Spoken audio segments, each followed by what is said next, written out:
My fiance is a people pleaser and won't tell his best friend to stop harassing me for no reason, so now I might have to call off the wedding for good reason since he wants to keep everyone else pleased but me. Posted by you/adventurous aside 600. My fiance has the biggest heart. He would literally give you the shirt, pants, and hat off his body if you ask for it. He's a recovering people pleaser, and I understand because I also used to be a people pleaser. We've been together for over 5 years. A few months ago, I started noticing his best friend making some not so nice comments towards me. I'm trying to be vague, but let's just say this friend is the type to figure out who in the room would be most affected by being picked on, and then he picks and picks and picks on them until they can't take it anymore. Nobody ever really holds him accountable for this, and unfortunately, I have somehow become his favorite target. I tried to put up with these comments, but they started getting really elaborate. The friend would make up lies about me, claiming I said things I never did. He once called me in front of all our friends, my fiancé included, just to yell, "You're a bad friend," into the phone and then hung up. There's so much more to it that I can't share because I'm trying to remain somewhat anonymous. It started affecting me in my mental health, and I ended up having a full breakdown where I told my fiancé how much this was all starting to hurt me. The first time I broke down over this, my fiancé said he would talk to his friend about messing with me less. He then told me his friend was sorry and that he'd be keeping an ear out for any other comments, promising to jump to my defense if it happened again. A few weeks later, the friend provoked a very specific childhood trauma for me, and I had a second breakdown in front of my fiancé. He then admitted that his friend didn't actually apologize. Instead, he said he was sorry I was too sensitive to understand his humor. At that point, I told my fiancé that my friendship with this person was over, and that I wanted zero contact from here on out, even if it meant missing out on events and parties that I'd otherwise love to attend. He agreed with me that all of this is being done with the intention of getting a rise out of me, and that even if we try to get through to this friend, he's so diabolical that we could never fully trust him not to treat me at least a little bit poorly. My fiancé kept asking if this meant he had to quit the project they're working on. I told him I would never tell him he had to, because I know how much it means to him, but in all honesty, the fact that this person is treating me so poorly that I'm having physical stress reactions, and that isn't enough for him to want to cut this person off, does hurt a lot. The fact that it isn't a deal breaker for him is probably always going to sting a little. He's not confrontational at all, and I always knew that, but it's not about confrontation. It's about standing in my corner, and I can't spend the rest of my life with someone who isn't in my corner. This friend is getting married to my best friend in a few months, and we're both supposed to be in the wedding, but I really have no clue how to handle it. I get a literal knot in my stomach anytime his name is even mentioned now. I've seen this friend one time since all of this came to a head, and he was so over the top nice to me that it came off as arrogant. I had the second breakdown a few days afterward, because I realized I might spend the rest of my life on edge and on guard anytime this person is even somewhat in my vicinity, even if they aren't actively messing with me. I don't know how to come to terms with the fact that my fiancé was willing to lie to me on his crappy friend's behalf, but he's not willing to stand in my corner against him. I think it'll always hurt.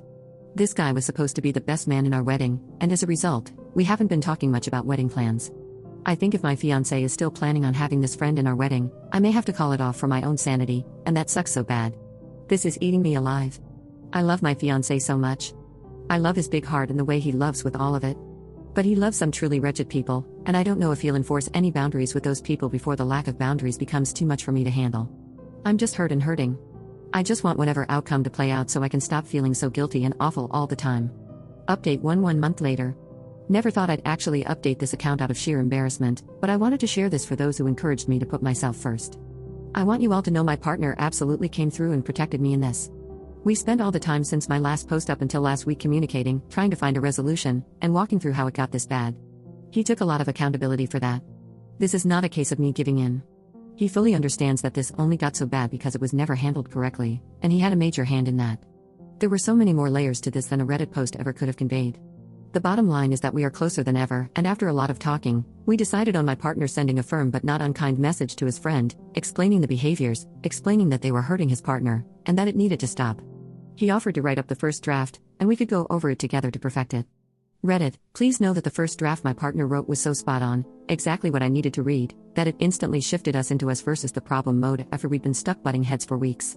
He laid everything out so clearly and in ways we hadn't discussed before, so I know it came from him. We had to tone down a lot of the big emotions, but we truly gave the message its best shot at addressing the situation without being hostile. We knew the response would be bad no matter what, but I don't think anything could have prepared us for what happened. This man went full scorched earth and blew up everything almost immediately. He insulted my partner, claimed the events didn't happen the way I described, and demanded they meet up alone with a mediator. He even threatened to reach out to my partner's parents to fill them in, which was probably the moment we stopped taking his responses seriously. We're all almost in our 30s, and he threatened it not just once, but twice. We actually had to call my partner's parents to warn them that he might show up at their place later this week, and not to open the door. There's still a good chance he'll attempt it.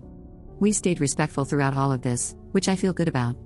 We didn't stoop to his level, didn't insult anyone, and simply asked for basic human respect, yet somehow it still blew up spectacularly. In the end, both of us received a massive wall of texts from my, now ex, best friend, fully backing up her man and telling her side of the story, which is so insanely far from what actually happened that all I can do is laugh. We've been shifting from crying, to being dumbstruck, to just straight up laughing at the absurdity. I went into this thinking she was brainwashed, but it turns out I was wrong. They're a perfect match. I wish them all the best. I'm sending them one last message to set the record straight, which my partner and I decided together was the best approach apart from just ghosting, before moving on from this entirely. I'm going to make it very clear that this is done. Zero contact indefinitely, and I will never look back. My partner and I both deserve much better friends, and we both see that so clearly now. I'm so glad I learned my friend's true colors before we dropped $800 on a hotel for their wedding. Thank you to everyone who was kind. Not only did I put myself first in the end, but my partner did too. We're going to take this week in stride, process it all, grieve the friendships we once thought were forever, and at the end of the week, we have a conveniently timed vacation at my partner's family cottage. I think we're going to come out of this stronger because we already feel it. Again, thank you to those who had something productive to say. I've made my peace with all the rest. I guess if the guy does something else outlandish, maybe I'll update, but for now, this chapter is closed, and I'm so ready for it to start collecting dust. Commenter. I'm extremely sorry this all happened, but I'm also happy that your partner gave you his full support here.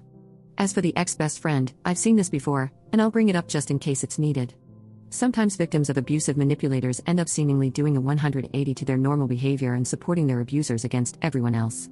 This doesn't mean they are evil themselves, but rather that they have been brainwashed. Your fiance had you to talk to and explain how crappy his ex-best friend is. Your friend has no one close enough, apart from spending 24 hours per day with the psycho, and you don't know what crap he's feeding her, with the end goal of cutting her off from any loving friends, so that she only has him, and he can abuse her freely. I'm obviously not saying this is 100% the case here, just throwing it out for your consideration. Ops response. You know, I definitely went into this thinking exactly what you just laid out. But I refuse to set myself on fire to keep her warm, and the things she said in her message about my partner are irredeemable. She can never be a part of our lives again after what was said, out of respect for me and my partner, even if any part of me wanted to hold out hope for her. I hope this is a wake-up call for her, but it won't be me on the other line.